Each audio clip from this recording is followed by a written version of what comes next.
welcome back to KAMMA. I'm Khalil Deal, I'm Andy O. and we're going to talk about UFC Vegas 107, our final thoughts, predictions, and breakdowns, and face-offs for the prelims here. And it's very unfortunate. Unfortunately, we lost a fight in this event. We lost the fight which was supposed to be Andreas Gustafsson against Trevin Giles. Officer Giles unfortunately got hurt. Officer Giles didn't have any backup getting to the scale, and he got hurt on the way there.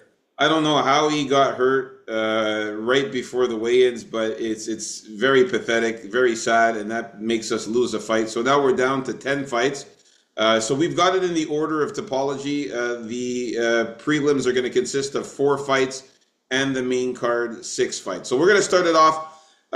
Just finished watching the Faceoffs, man, and we're going to talk about the first fight on the prelims here. Rayan Dos Santos against Alice Ardalian. Any changes, thoughts? Who you got here, Andy? Still, I'm still gonna stick with Hayani Dos Santos. By the way to say her name. Oh, that's the pronunciation of it. Okay, that's right. Remember, the R's are H's. So, okay. Yeah, I still got to take her, as we talked about before. I just think she has more dangerous subs. I don't think these girls are all that great, but Dos Santos has shown that she's improving, and she's only lost by decision her last 5 fights against the best competition she's faced. And Ardalian is, so-so, and she's tough. But I think Dos Santos will win this one in the end. So give me her by sub or decision. I'm calling a sub on this one. Yeah, man, I'm definitely in agreement still here. So looking at the face-offs here, Alice Ardalian is an inch taller, as stated in topology. She's 5'3", Rayan is 5'2", so that makes sense. As far as body types, these girls are pretty much identical. The reach is the same. The body types, as you can see, they're both in good shape. Nobody is really in better shape than the other. So it's pretty even as far as body type physicality. And again, I like Rayan Dos Santos because she's got that edge over Alice Ardalian, which is the grappling edge and the jiu-jitsu edge. Her submission game is much better. Her grappling game is much better. Therefore, for those reasons, I got to go with Rayan Dos Santos. I think she will get a submission. If not, it'll go to decision, but I think she'll get the takedowns.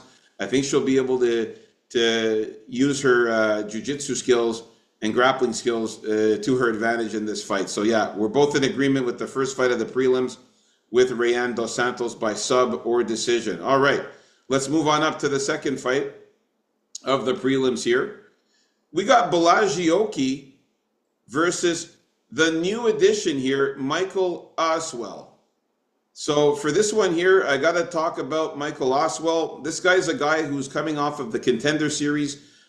He's stepping up on super short notice, 3 days notice, to save the UFC Vegas 107 lightweight fight here. Oswell competed on Season 8 of the Contender Series against Bogdan Grad, and he ended up losing a split decision, and it was a crazy slugfest. That fight was absolutely insane. Always a slugfest with Bogdan. And even though he didn't get the contract, Dana White promised Oswell that he would be on top of the list for a short notice opportunity. Well, here's the opportunity. It definitely took a long time before it happened, but he did remain active. He took a fight against Dorian Ramos late last year, which he won by unanimous decision. And, he's a former Fury FC featherweight champion, so he's no slouch here. They didn't just put some bum in here to face Belagioki. But on such short notice there, and if you look at the face-offs here, when I saw the size of these guys, Belagioki is just a much bigger guy. You can see here he's slightly taller, and he's just more built. He's more ripped. He's more muscular. He's a bigger guy than Michael Oswell.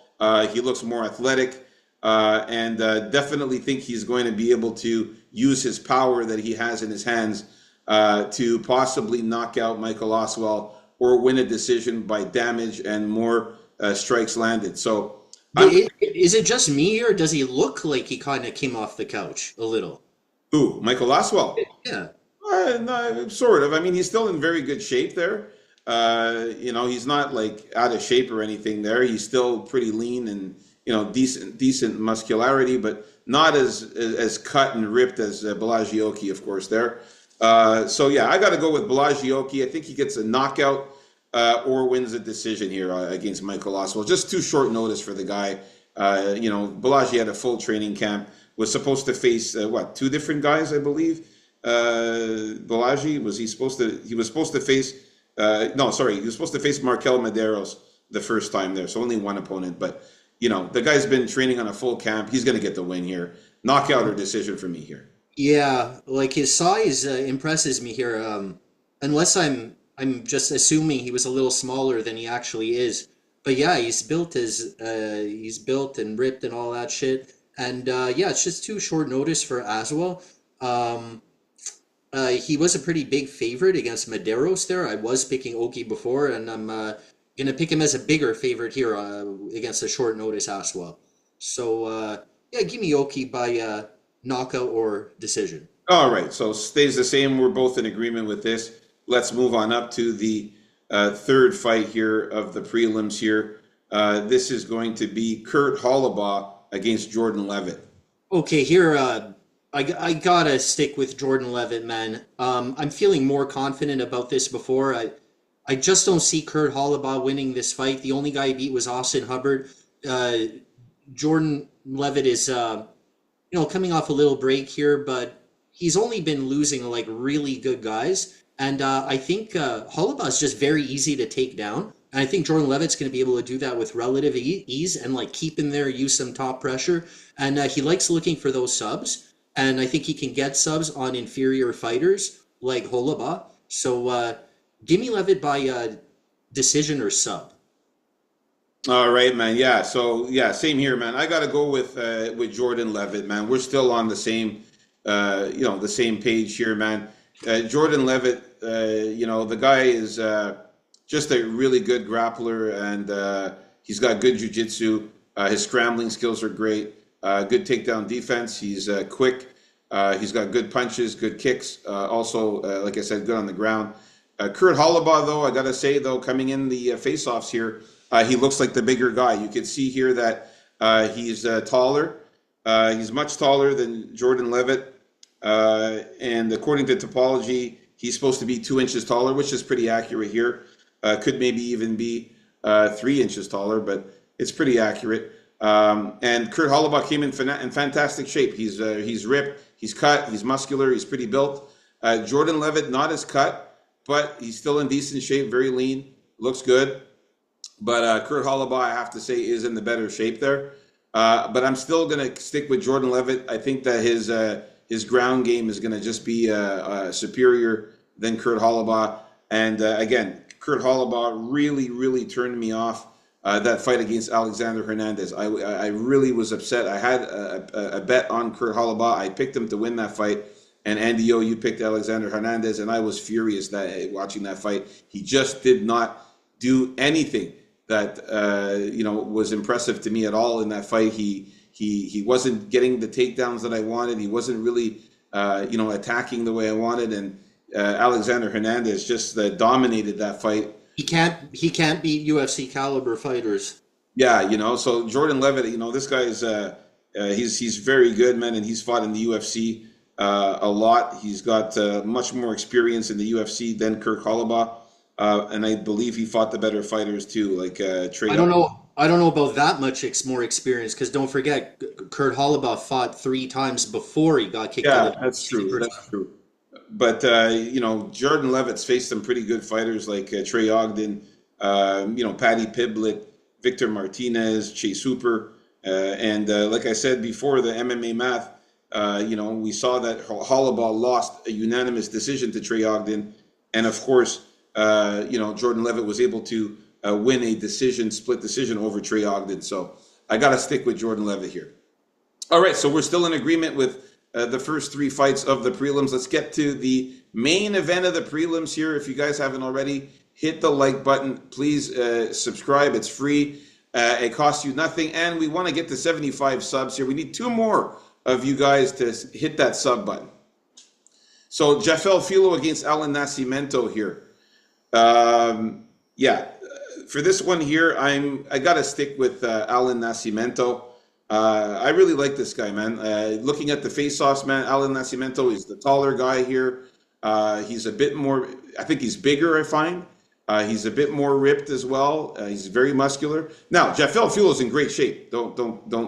I'm not saying he's not. Jafel Filo is ripped also. He's in great shape. Oh, you're going with Nascimento, so. But Jafel Filo is a little bit skinnier than Alan Nascimento, and of course he's shorter. So I was liking that. I definitely like the height advantage here that I'm seeing for Nascimento here.